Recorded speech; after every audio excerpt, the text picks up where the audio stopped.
We have a special guest with us, Dr. Rich McCormick, who is running for 7th District, Georgia as a Republican candidate. And he has served in US Marine Corps and Navy for 20 years. Dr. Rich, thanks a lot for joining me in the interview. It's absolutely my honor. Thank you for having me on. You have a great experience in terms of the national security, great experience, and national security is the core issue of the Republican Party. There are so many issues in this election. The issue of aggression by China, the issue of radical Islam, the issue of terrorist activities around the USA and the Chinese hand in propagating all these terrorist thoughts. I just wish to know, what is your take on this kind of external intervention in US election, especially by China and radical Islam forces? Dr. Rich. So first of all, it's very fortunate that we have strong allies in that region. And when I say strong ally, we couldn't have a more strong and important ally than India in that region. I know that there's a lot of countries in that area that give problematic approaches to the policies that we have, whether it be China, which is a very large nation, a very powerful nation. You have Bangladesh, you have Afghanistan, you have Pakistan. You have a lot of countries, and not all of them have the same strong central government that can control what's happening, and it has destabilized the region. Clearly, China has not been friendly to us. Clearly, they have not done a good job of supporting us or working together as a partner. Contrast that with India, and look at the strong relationship with Prime Minister Modi and President Trump, and you'll see a very, very different relationship. I think moving forward, it's important to strengthen our ties, both economically and also on a national security level, that we can stabilize that region permanently and continue to build our strong relationship that's going to benefit us both financially and also just stabilizing the unrest that sometimes deteriorates as a result of the unstable governments in that region. Okay. And Dr. Rich, there is a very important issue of South China Sea. You have been in US Navy, you have been in Marine Corps. There is very important issue of South China Sea, Chinese aggression in South China Sea. And as of now, we are getting information that China has deployed missile destroyer in South China Sea. And totally it is deploying several kind of very dangerous weapons in South China Sea, and it's total about aggression in the borders, in the naval borders of other countries, other adjoining countries. So what's your take? How America is going to deal with the situation in South China Sea? Dr. Rich. So we've had patrols down there. I mean, those are international waters in that area. The straits that go between Taiwan and China are incredibly important as a thoroughfare. China has openly said that they plan to take back Taiwan. They've been openly aggressive towards those islands in that area. It's very important to protect the sovereignty of those nations. If you look at the overreach of China, it will never stop with just one nation, and we need to make sure that we keep those lanes open for international commerce. If you look at the weapon systems that they have, the Silkworm system is a very dangerous anti-ship missile. And we have phalanx systems that are good, but it just takes one incident to start a war, and it would be an international war. We need to make sure that we show strength, that we don't back down, that we support our allies, that we make sure that nobody feels like they're isolated or left alone in that region. We need to continue to carry a big stick and talk very softly, though, and make sure that we're trying to progress towards peace, but peace through strength and not through just acquiescing and giving them everything they want, because they'll never be done demanding. We need to make sure that we have those strong allies out there. And that's why I say India is incredibly important in that strategic peace initiative, making sure that they know that we have strong allies in that region that support our international efforts to do what's right. Dr. Rich, you told me that India is an incredibly important ally, and you also emphasized that US should side with its ally. My question to you is that, what do you think as per the activities of China in South China Sea, if China is inviting a war with United States, in your opinion, if they are inviting the war by their activities? I sure hope not. I think there's always this problem when we could see it with North Korea too, where they test nuclear weapons. You could see it with Pakistan when they overreach with their nuclear ambitions. You can see with Iran, with what they're trying to do. There's a lot of bad players out there who are aggressors towards the world. I hope that we don't escalate to that point, and I certainly want to be ready, but I hope we continue to just build those strong relationships. If you look at what's happening with Israel and the relationships that are being built by our president with the countries that have never had relationships with them before, I hope we can do the same thing in the South China Sea, where we have strong allies of India and Taiwan and Philippines, and we continue to build with those relationships and expand commerce. Japan too. The more we can connect our countries industrially, and the more we can connect our districts militarily, the more people are going to hesitate to start any bad behavior like China's insinuating by what they're doing with their military. So, Dr. Rich, my question to you is that China is not ready to cooperate in South China Sea. And I just wish to understand, you have a great experience. You have been the part of the great US Navy, great US Marine Corps. In your opinion, what is the solution? What is the solution in South China Sea if the solution is diplomatic, or the solution which is needed is a military solution in South China Sea? So we always start with diplomatic. And I think that it goes back to continuing to build those strong ties with India and Thailand and the Philippines and Japan, people who are friendly economically, who are not aggressors, encouraging good behavior. If you're friendly to the United States and to peace, then we continue to bond make those strong bonds that make us both financially stable and continue to build a military presence at the same time. So if something is to escalate, we're ready.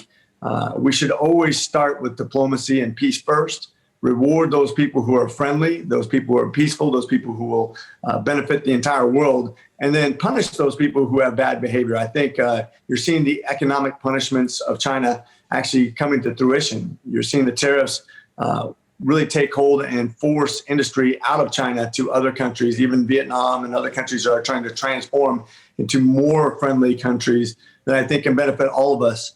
And the more we punish bad behavior and reward good behavior, that's diplomacy. But we have to always be ready. We have Marine Expeditionary Units that transit those straits and through the seas and the oceans there on a regular occasion. I've actually been in China 3 times as part of our deployments, mostly Hong Kong. But I think it's important to have a strong military presence. We have bases in Korea, Japan.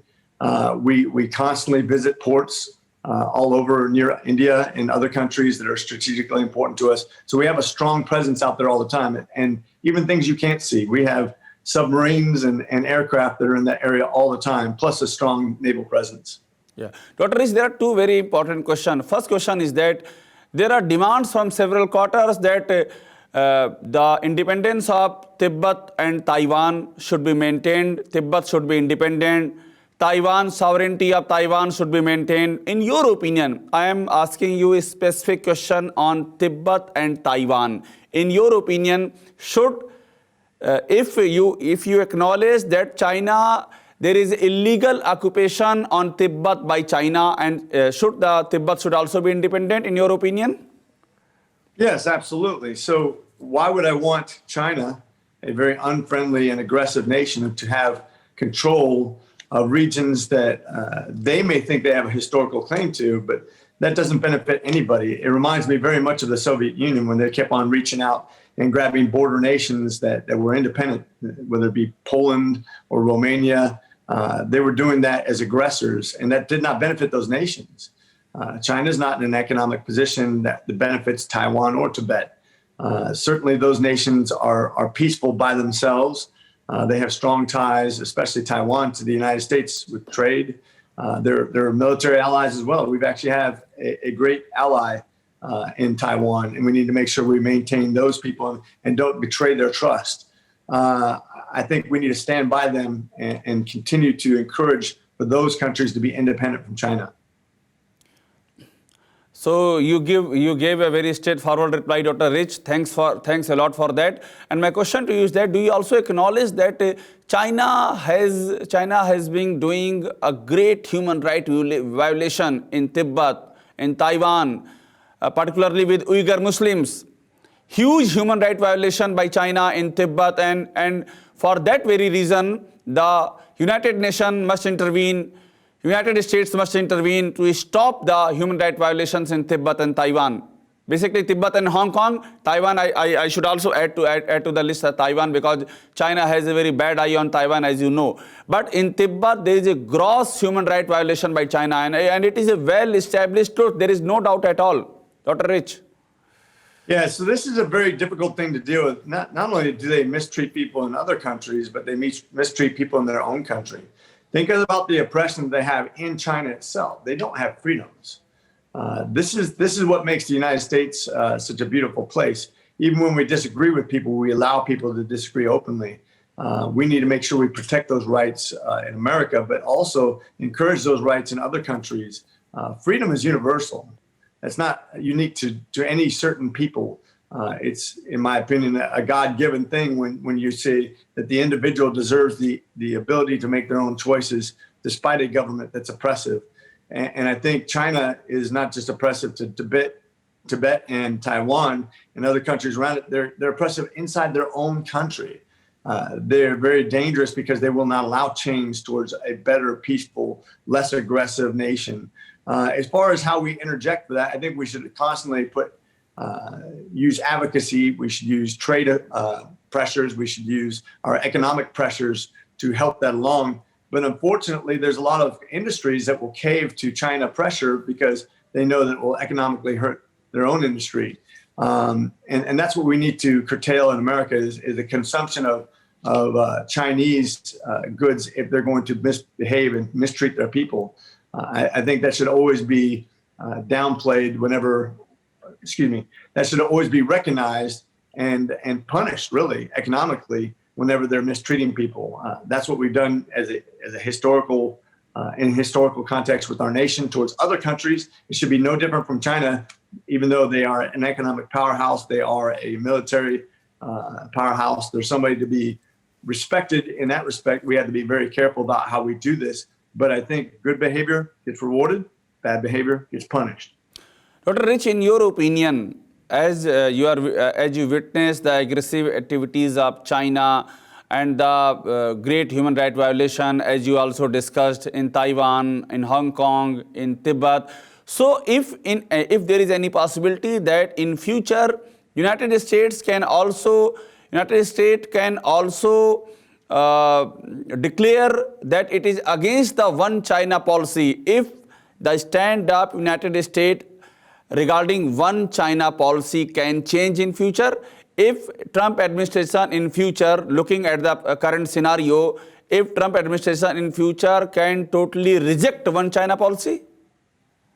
Yeah, you know what's the interesting thing about President Trump, for a guy who is excellent with the historical context of business, but not in international policy, he's done exceptionally well in international policy. I thought he handled Korea very well. I thought he's handled the Middle East problems very, very well. He's even handled things like Syria with extreme caution and de-escalation. He's been more sage, I think, than a lot of people that I would have expected to be better than him. I'm surprised. I'm pleasantly surprised at how savvy he's been at dealing with foreign countries. And one of the reasons is because he's not really scared. And when I say scared, he's not scared to use his own diplomacy, to use the economic power of the United States to put pressure on countries to do the right behavior, whether it be Turkey, Syria, Iran, North Korea, these bad behaviors. He's been putting economic pressures on those like no other president has ever done. Same thing with China. No other president has stood up to China and their aggressive policies, both economically and militarily. He's been very, very direct with them, and he's taken them on. No other president has done that. That's one of his great strengths. You may not like the way he talks sometimes, but he does have decisive abilities, just like Prime Minister Modi, who I think is similar in that nature. Prime Minister Modi has made some very tough choices in order to establish more safe conditions in his own country. Right. And my next question, Dr. Rich, is regarding it's very important that why the question is the why China is after President Trump. Why there are so many negative vibes about President Trump from China. They are making statements one after another, one and then another statement against President Trump. And at the policy level also, China is very much aggrieved with President Trump. So why China hates President Trump? What is the reason? Well, it ties into the last question, which is what I was saying. There's never been a president to stand up against China before. And this has been a problem for a long time. Chinese aggression, Chinese improper behavior economically. It had been a problem for decades. In fact, I remember as a little child talking about the trade imbalance between our countries. So we're talking about decades. This has been a problem, but no country has ever had the backbone or the leadership to stand up against China. And President Trump has. Some people don't like that. But it's a fact is, I think he's been the one president who's taken a strong stance against the aggressions of China, against the imbalances with China. And of course they don't like that because that affects their power. Yes. Dr. Rich, and that's what they want. Yes, Dr. Rich, you just replied about this question. And my next question is regarding radical Islam. There is a very big issue, and you know that what is happening in Armenia and Azerbaijan. There are allegations that fighters from terrorists from ISIS, from Syria and Libya, they all are fighting on behalf of Azerbaijan, backed by Turkey. So, in your opinion, who is the kingpin? Who are the countries, those who are supporting radical Islam forces? They are destabilizing the region, and how this can be tackled? So we've known historically that certain national leaders have secretly funded and supported these radical Islamic movements to destabilize countries. We've been working behind the scenes with our intelligence agencies to take out those cells. We know that Iran is one of the worst players, of course. Pakistan, even if they're not supporting it, have not done a good job of rooting it out. We've been dealing with that in Afghanistan, which has been there. Look, there's a lot of good people out there that are patriots who want peace in these countries. And unfortunately, the small percentage of people who suppress their own country, whether it be in Iran or in the historical context of Afghanistan, these people with guns who are violent, suppress their own people who also want freedom. They're not just working to destabilize other countries, but they're also working inside their own countries to suppress the movement of freedom, of liberties. They've actually been openly against women being educated, women having rights.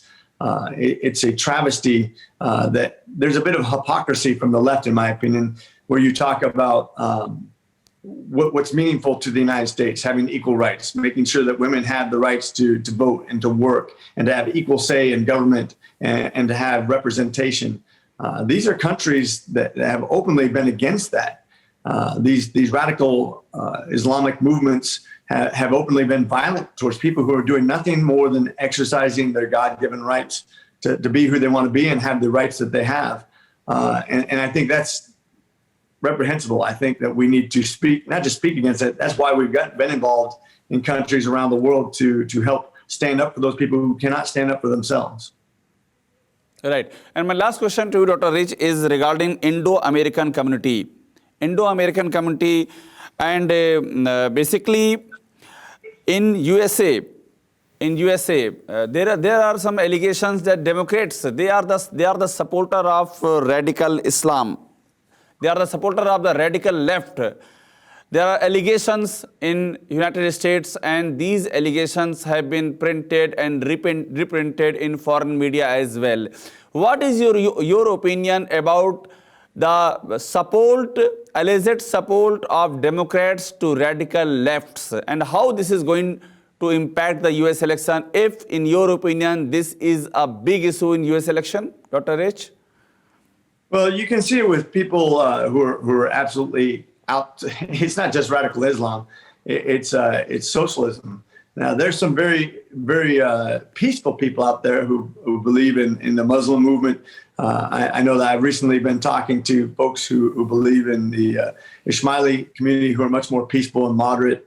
But at the same time, you have these radicals who are nothing but violent and nothing but aggressive. Even in U.S. politics, you can see that some of the things that Ilhar Aman have represented openly inside of American politics in the Democratic side that have been anti-Hindu, anti-Christian, anti-American, anti-Indian. You can see all these movements coming from the left that they talk about the original thought of liberalism was to be all accepting, to be pluralistic, to allow people to talk. But now they have this counterculture they're encouraging that if you disagree with them, it makes you wrong for some reason, that we can't have a legitimate discussion and we can't have a peaceful discussion. That's why Antifa has become a political strong arm where people are violently oppressed, and that you can take over actual cities like Portland, Oregon, and suppress the population because they believe that they have the moral high ground, even though they're the ones being violent and oppressive and aggressive.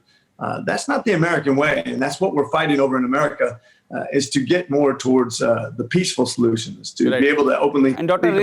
Rich, if these forces supporting radical left, if there is some possibility that they might incite violence in U.S. elections, because there have been various incidents of violence when there was a Black Lives Matter protest going on. So is there any possibility that these forces connected with radical left, they might incite violence also in USA? Not just violence, but intimidation. You have these people that literally walk around aggressively. There's no way you can express yourself. You couldn't wear a Trump shirt or a conservative shirt around them because they would harass you. You've seen it with little kids. There's been well-documented incidences of a 7-year-old kid wearing a Trump hat who gets abused by adults. I mean, that should be scary. To think that could happen in America should be very alarming to people, to see that would be that openly hateful and malicious towards children just because of what they represent. Dr. Rich, my last question to you regarding Indo-American community. In your opinion, how important is this community in this election? And basically, there are few swing states, and it is said that the votes of Indo-American are going to be very important in those swing states. And basically, the organization like US Impact, who are helping to mobilize Indo-American support for Republican Party, because you represent Republican Party, so I'm asking you the particular question. There are a few organizations who claim that they support Democrats. There are a few organizations who support the Republican Party. In your opinion, how this Indo-American community is going to be important per se in this US election? Dr. Rich. Yeah, so the Hindu-American community is extremely important. First of all, let me commend that community because they've been nothing but the greatest citizens. They come here wanting the American dream, believing in the conservative message, having a moralistic behavior. You don't see people getting in trouble for illegal activity. You just see people who work hard, who establish businesses, who become doctors, who become lawyers, who reach out and have the strongest communities, who bonded, maintained their still traditions, but at the same time they have incorporated into America as the greatest citizens, where they have children who are exceedingly smart and exceedingly accomplished in academics. What I think is a shame is to see when they're actually talked down to because of their beliefs, whether it be because of their traditions that they bring from India or their religious beliefs. That should never be the case in America. We should always be very, very embracing, especially of such people that have been so productive. The Indian Americans make up about 1% of America, but they pay 6% of the taxes. In my community, they make up almost 10% of the entire district. Incredibly influential, incredibly beneficial to our society. We've been nothing but happy to have them here and to see them become a big part of our fabric, not just economically, but also politically, because their voice matters and they've been nothing but good for our society. And I'm very excited. Hey, if anybody wants to move here, who's anywhere in the United States, we love the Indian American population. They've been fantastic for us. We see them as bigger and bigger power players in the future. They've been nothing but beneficial to our economy, to our society, and the inputs that they're bringing, especially in the conservative movement, because I think that's the future. I think they're going to be as influential as any demographic in the United States. Right. Thank you very much, Dr. Rish. Thanks a lot for your valuable time, and I wish you good luck for your election. Thank you. Thank you very much for your time. Have a nice day. Thank you. फिक्र आपकी सोमवार से शुक्रवार रात 9 बजे सिर्फ TV9 Bharatvarsh पर।